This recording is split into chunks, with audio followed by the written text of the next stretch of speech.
Hey everyone, it's Eoin from Evervault here, and today I'm going to demonstrate some new features we've added to our CLI. Specifically, running functions locally, and also the ability to encrypt strings right in the CLI. So first, we'll get started by creating a new function, so ev function init, and just run this here, and we'll call it Evervault demo. I'll select Node for this demonstration, but it works just as well with Python.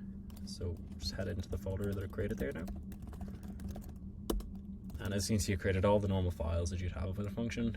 So you got a function toml, which just kind of specifies the function is a Node function, the version of Node, and also where it can find the handler and its name. And then we have the source file itself. So you can see index is the name of the file, and then this is the handler function in it. So it takes in an encrypted name. It tells you the length of the name. Then it re-encrypts it and passes it back out, and it tells you how many letters you're in it. Then if you don't pass in a name, it just tells you that an empty name is being put into the function and to send an encrypted name to it. So first I'll just run this without passing in any name, just so you can see what happens in that case.